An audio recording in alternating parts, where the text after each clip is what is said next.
Who's your favorite foreign leader? Who's my favorite?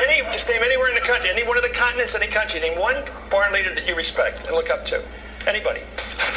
I was Shimon Peres. No, okay, I'm talking about living. Go ahead. You got to do this. Anywhere, any continent. Canada, Mexico, Europe, over there, Asia, South America, Africa. Name a foreign leader that you respect. I guess I'm having an Aleppo moment in the former president of Mexico. But I'm giving you the whole world. I know. Anybody in the world you like. Anybody. Pick any leader. The former president of Mexico. Which one? I'm having a brain. Name anybody. Fox. Who's your favorite foreign leader? Get him off the hook. Name a foreign leader you respect. He was terrific. Any foreign leader? Merkel. Okay, Merkel. Okay, fine. Save yourself. Matthews later asked Johnson to name how many fingers he was holding up, and he couldn't do it. Love how Matthews just kept drilling him on it. Does Chris Matthews get enough credit for being funny? I mean, that was great. The Constitution did have flaws in that it was signed by a bunch of... You've reached voicemail for Brian McKinney. Please leave me a message and I'll get back with you as soon as possible. Thanks so much and have a terrific day. At the tone, please record your message. When you've finished recording, you may hang up or press 1 for more options. To send a fax, press 4 now. To leave a callback number, press 5. Okay, that was our friend Brian McKinney in Seattle. We were supposed to have him on tonight. Unfortunately, he hasn't answered. I tried him a couple times. So Brian McKinney, we're going to have to get out to him later. But he is in Seattle. I guess he moved out there. And hopefully we'll be in touch with him soon.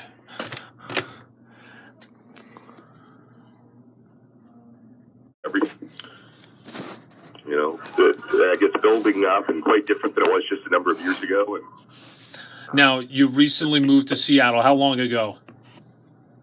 I've been here about 13, 14 days ago. Is that correct? Yeah, roughly, yeah. And so you say... it was, go ahead. You said you said Seattle is similar to what San Francisco was in the 60s. Now, why do you say that? Why would you say that? Just because of the art influence, and there's music and art, and you have a lot of dirty hippies over there. Marijuana is legal, so there are people just smoking in the street. Occasionally you'll walk past and see people, and they're not afraid of getting a ticket or anything like that. I would say everybody here seems to be more level-headed than any city I've ever been to. More level-headed than Denver?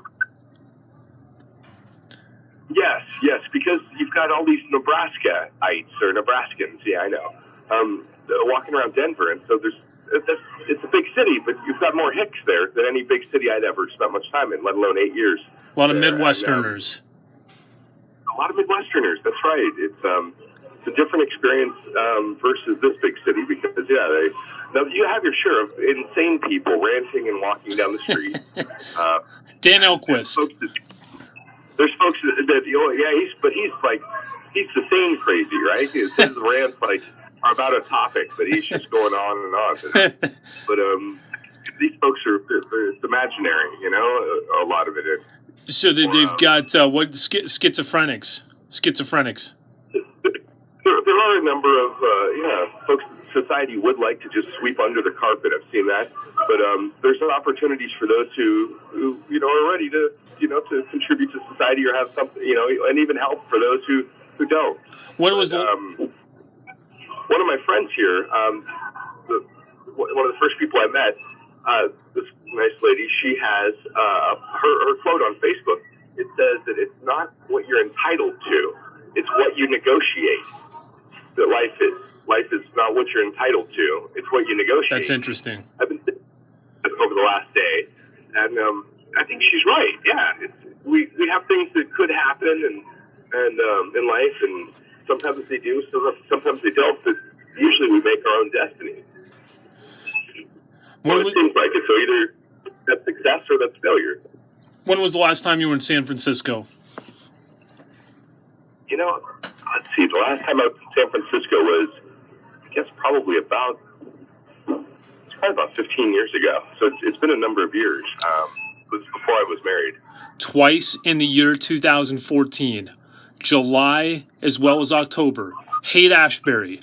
Haight-Ashbury, you expect it to be all developed, gentrified as it were. Haight-Ashbury probably as weird as it ever was or close to it. Now, everywhere else in San Francisco, computer people, rich, 23-year-old computer people. They're so cool. Cocktail parties, taking over, gentrification. Google, everybody, Microsoft or Microsoft Seattle.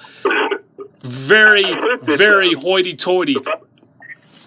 I've heard the Microsoft buses there are outnumbering the actual, or they're competing with there's the same number of them as the city bus. There's a Microsoft bus. Yeah, it's for their employees, or is it for Google? It's one of those. I think it's Microsoft. But maybe I'm wrong. But whoever it is that's the largest employer there. I could be mistaken. My friend was talking to me about it the other day. But that in San Francisco, that the number of city buses were, it was back and forth, that you couldn't figure out which one had more buses, whether it was the city or the company. And that's amazing. Is there anywhere in this country that's affordable? I'm sure Seattle's very expensive as well. We're getting priced out of every city. It is expensive. Rent is, kind of high here, but the bottom line is that you also do make more per hour. There's more opportunities. The unemployment rate's really not too bad at 4%. I did some research before I moved up here, and it was lower than Portland, and with a higher population and more opportunities. And I Brian, Denver's very expensive here now as well, except now they want to pay you less per hour. I would imagine that would be difficult. Yeah, I'm sorry to hear that. In what way are they doing that? They're doing trying to. It seems that they've already pinched that penny as hard as they possibly could, but maybe they can squeeze a little bit harder, right?